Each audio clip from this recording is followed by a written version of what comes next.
Endeavor, Horizons of the Infinite, Episode 25. Endeavor to Change Everything, Part 3. By Elton Gar. Not being able to talk to their best scout made things harder. But Edric had made the native useful. His instinct was still to call it an animal, but Tabitha had been very clear that it was intelligent, and she was overly protective of it. She was probably right. It learned faster than an animal, and could use tools, though it didn't have the right appendages to do much. It had also been their primary source of food, as it could move freely without having to worry about being spotted by Asteron Dynamics soldiers, and was a better hunter than any of them. It had even begun to cook its kills once it saw them doing it, though that mostly meant laying the animals still covered in fur, next to the fire, though more recently, it tried to use its long claws to cut away the fur. We should go soon. Every day is another day they might leave with the ship, Adrian said. Edric wondered if he recognized how much his teenage body was affecting him. But he was considerably less patient than he had been as captain. It doesn't matter if we get caught before we get to it, Tabitha said, mirroring Edric's thoughts. It was odd that the youngest and most altered of them seemed the least affected by the changes. But from what he knew of her history, she had grown up faster than any of them. Adrian stopped, straightened himself so he looked a bit more like the captain, and said, "Do you honestly believe that anything we find out is going to improve our odds significantly?" Edric wanted to say that knowledge always helped, that the only thing that had kept him alive was knowing more than other people. But the captain was right. Not that more knowledge wouldn't help, but that they wouldn't find out anything more. Not answering seemed enough for the captain, who said, "Edric, you're with me. Tabitha, take Patch. Your job is going to be to find someplace to hide inside. Hopefully, we won't need you to, but getting us out is going to be a lot easier if no one remembers we're there." As Tabitha stood, the native stood as well, and she looked sad as she shook her head. She then walked over to the tarp and began to adjust it so that he could secure it once they had left. It must have some language, but without their technology translating its speech was impossible. But Tabitha had connected with it in a way that none of the others had, and while its body language suggested it wasn't happy about it, it laid down inside the tarp. It was about an hour before dark. Edric would have preferred having the technology to go in at dark, but as it was, Asteron Dynamics would have night vision and they wouldn't. Better to go in while it was still light enough for them to see, but dark enough to help them hide. Not that any of that would help. Since Asteron Dynamics ran the planet, they got to make the rules. That meant they were using Tech Level 10 security. If he knew exactly what that would mean, he'd feel better about it, but there was simply no good way to know beyond it being technology advanced enough that it was banned in much of the Commonwealth. Except nothing about the place appeared all that high-tech. There was a wire fence with barbed wire, and about 30 feet past that was a taller concrete wall with more barbed wire at the top. And from what he could see behind that, there was a large building. Why does anyone think that barbed wire is going to stop people? They used it throughout the war, and it barely slows people down, Adrian said. You were a pilot. Fences aren't really designed to stop you, Edric said, a bit surprised that the man didn't understand its value. I had combat training, the captain said, trying and mostly failing to look calm. This part of the plan was entirely up to Edric, and the captain had only agreed to it because they were reasonably certain that everything would reset once they left. So the two of them walked up to the only gate they saw in the fence. There was only one guard, and he looked bored. Likely because there was no reason to use the gate. Every human on the planet lived on the other side of that fence. That boredom disappeared quickly as two people appeared out of the woods. Adrian was physically 16, so they were using that to pretend to be father and son. They had ripped their clothing, covered themselves in dirt, and left most of their things behind to sell their lie. I told you this wasn't Aurelius 3. Adrian said, as soon as the man was close enough to hear them. It wasn't all that believable, but it was better than he would have done without his recent training, and most people couldn't see through lies, no matter how obvious they were. What are you doing here? The man said, but he was already lowering the weapon so that it wasn't pointed at them. If any of his superior officers found out about that, he'd be in trouble, but less trouble than he was in right now. We were camping, but then animals attacked us, and we had to leave our stuff behind. We were lucky to find you. Edric said. He'd do most of the talking. The man lowered the weapon the rest of the way, and he said, You're lucky. The drones should have killed you. Drones? Adrian said, and this time he sounded more honest, likely because he was worried about Tabitha and Patch. The man looked around, and then clicked something on his belt. Dozens of drones appeared seemingly out of nowhere. They were all armed, and Edric had to wonder what the point was if they didn't shoot at unauthorized people. But perhaps the gate was a safe zone. That is really cool, the captain said, and his voice became less truthful again. He needed to practice lying, but while his skills were lacking, his instincts were good. People like to be complimented, and they like to show off. This time his gun dropped all the way, and he said, And dangerous. But don't worry, I disabled their auto-kill function. For now, all they do is watch the parameter and… Edric shot the man with the gun, hidden in the lining of his suit. Under normal circumstances, he'd be annoyed at having to do damage to his suit, but with the amount of damage they had already done, it was barely noticeable. We could have talked our way in, Adrian said, but he was already picking up his sidearm, and the small device the guard had been using to control the drones. And been held in a comfortable room until they shipped us off the planet. And they'd likely do it fast enough that they'd remember, Edric said. They had gone over this several times, so he didn't bother to explain that the man would likely be okay in a few hours when the timeline reset. While they continued in, Edric took the control device from Adrian and began to adjust it. This wouldn't be the only way to control the drones, so simply turning it off or giving them orders wouldn't be all that useful, so he picked a point as far from the center as they would go and ordered them to patrol that point. Once that was done, he tossed away the device. It would be locked out soon. That could be useful, Adrian said. For them to track us. I'm borderline on the gun, but it seems low-tech. Adrian glanced down at it. Edric didn't bother to tell him it wasn't being tracked. The handful of tools he had brought weren't as foolproof as he would like, and it was better for Adrian to be careful.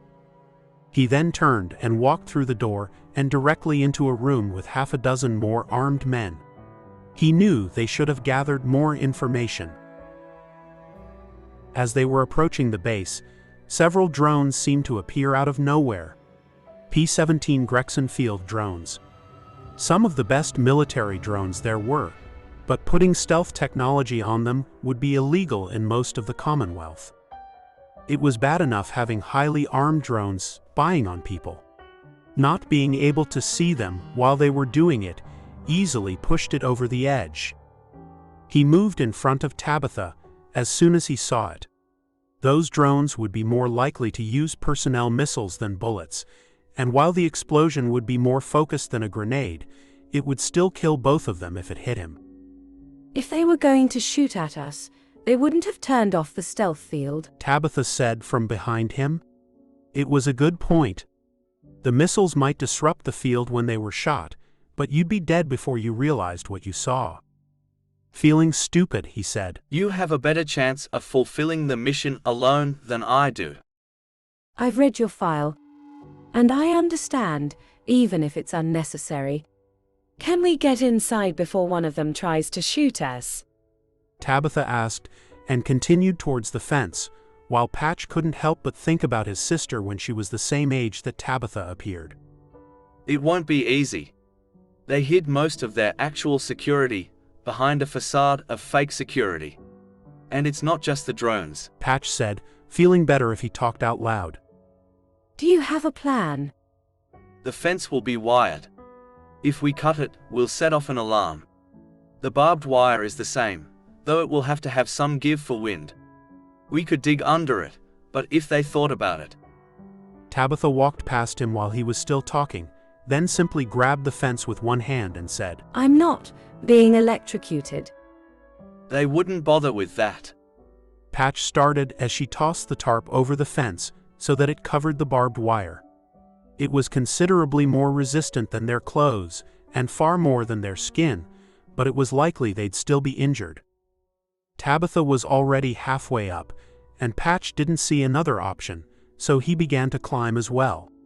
As he neared the top, he saw she had also wrapped her hands. He should have thought of that, but his job rarely required quick thinking.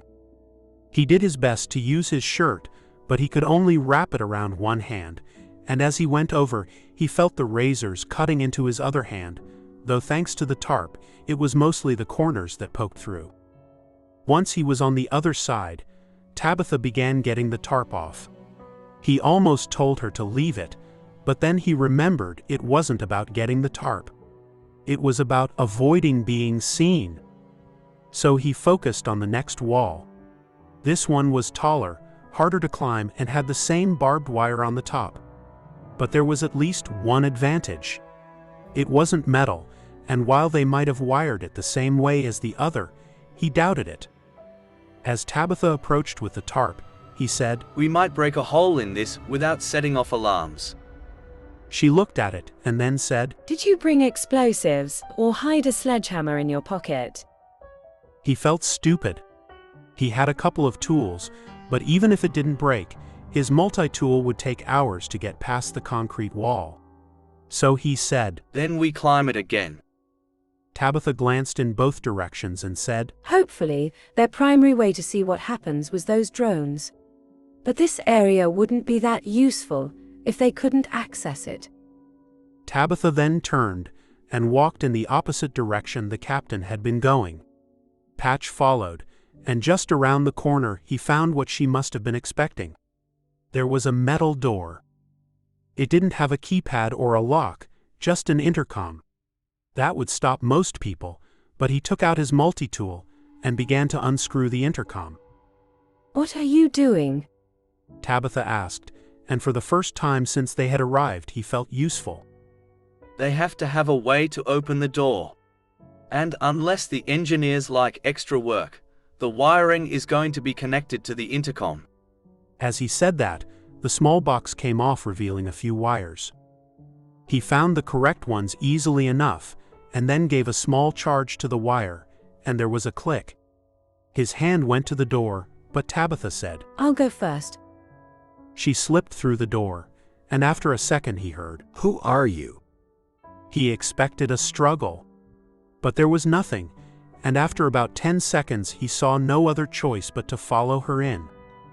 It was a security room, which wasn't surprising since it was guarding the exit.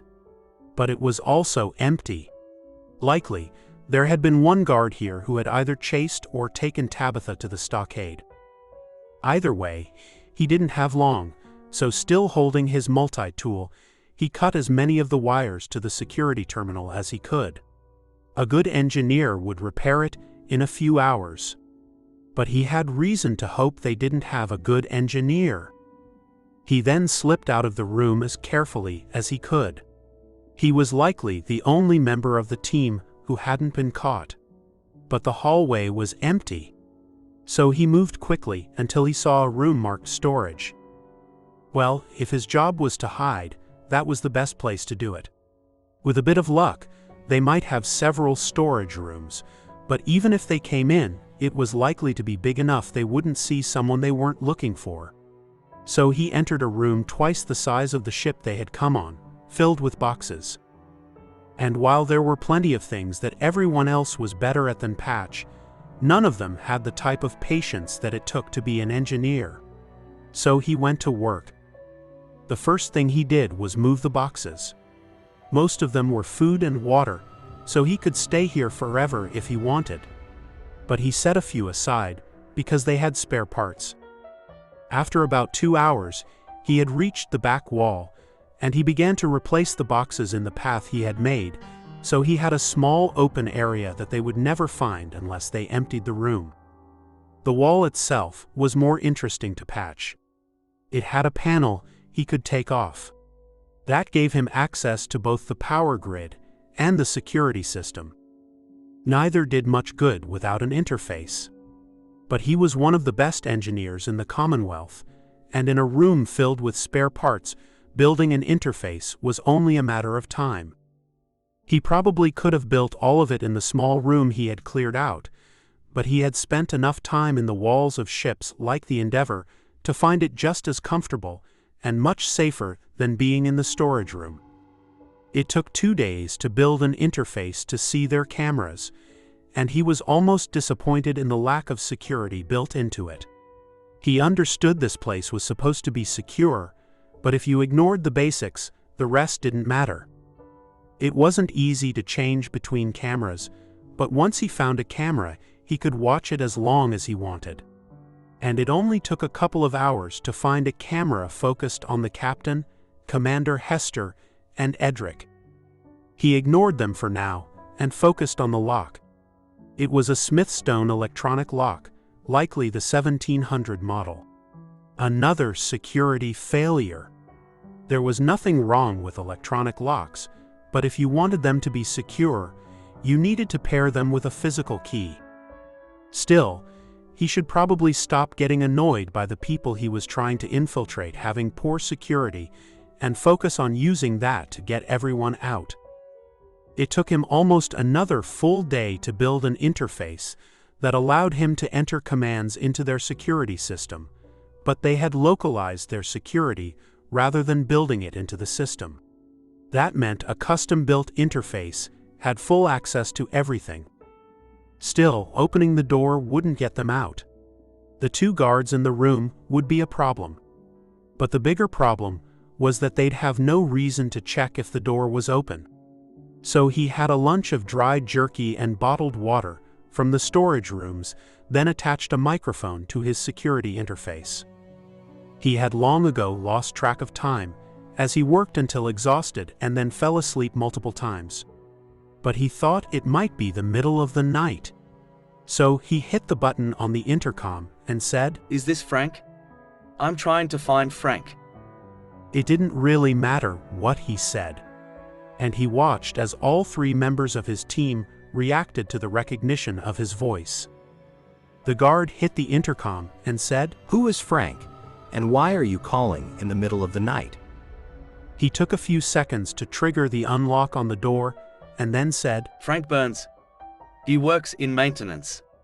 Is this the secondary manifold pipeline?" "The what?" "This is the stockade. Give me your name." Patch had probably put the guard on alert, which hadn't been his plan, but as the man scanned the room, he saw the other 3 had opened the door and were moving up behind him, so he said, "This is one of Frank's jokes, right?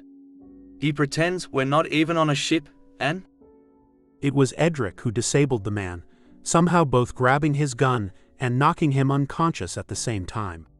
He then handed the gun to Adrian, while Tabitha moved over to the only door. "I have access to their cameras, but the layout isn't ideal. I'll do my best to help you avoid people," Patch said. Whatever you say, Frank. Edric said, grinning at the camera. "I'm not. It doesn't matter. The hallway seems empty. Go out and 3 doors down. It's a closet. And it has a security camera and an intercom. For a place that is supposed to be secure, We should probably keep the conversation to a minimum," Edric said, and the 3 followed his directions. Once at the closet, Edric began to gather supplies. He didn't know what the man planned to do with the bleach and ammonia, and he wasn't entirely certain he wanted to know. Tabitha's taking the handle off the mop to make a weapon was a bit more blunt, but likely just as effective. Where to now? Adrian asked. Patch didn't want to tell them, he hadn't expected it to get this far. But he said, "I can lead you here. Or to the room with the drive. The thing is, there are quite a few people in the room with the drive all the time. I've been watching it for a few days. I can clear the room. But it's going to be uncomfortable for us too. Grab those towels and get them as wet as you can, Edric said. Once each of the three had a wet towel hanging over their head, they slipped back out, and Edric led them to the room. The entire facility was based around it and a few other things, so getting there wasn't hard. Getting there without being seen was. The entrance looked more like a laboratory than a secure facility, with two wide swinging doors that led into a short hallway and another set of doors. Edric moved to the second set of doors, poured the bleach into his bucket, then, pushing the door open as little as he could, turned the bottle of ammonia over into it. He then kicked the bucket, so it slid towards the center of the room. They had just enough time to pull the wet towels down over their faces before people began to flee. Patch couldn't smell it, but being an engineer included at least a little basic chemistry, and he was fairly confident that they wouldn't die, but they also wouldn't see the three people who walked in. With their faces almost fully covered, the three of them couldn't do much but wait for the room to clear. But Patch had been looking at the device for days. So he took over the intercom and said, Once you can see, you'll just need to turn on the device and set it to the correct frequency. Then, turn the bottom dial all the way to the left and flip the switch. If we're right, that will revert the consciousness of anyone in the field back to the correct time. What about you? Adrian asked. It might be big enough. But most likely, I'll be in the same position as the rest of the crew. But once you fly out of the anomalies, I should wake up. He had no real reason to believe that, and even with their faces covered, he could tell that they knew that. But he had never wanted command. Never wanted to be anything more than a member of the crew, and today that was what he was. After about a minute, they made their way to the device, and Edric pulled down the mask. It had to be painful, but he followed Patch's directions, and then as he flipped the switch, and the three of them disappeared. Author's note: I really thought that I'd get to the end of the story this week. 25 really seems like a good number for a season. But it turns out that if you don't want breaking into a top-secret facility to seem absurdly easy, you need to take some time. The good news is that it means that you'll be getting one more episode before I take a short break from the endeavor. And with extra room for the conclusion, I'll be able to make it clear what has actually been happening. And as always, thank you to the patrons who helped me write this. As you're reading this, there should be 100 patron-exclusive stories, and if you enjoy anything I write, it's about 1 cent per story if you sign up to read them. You can't beat that anywhere. Thank you. Elton Gar.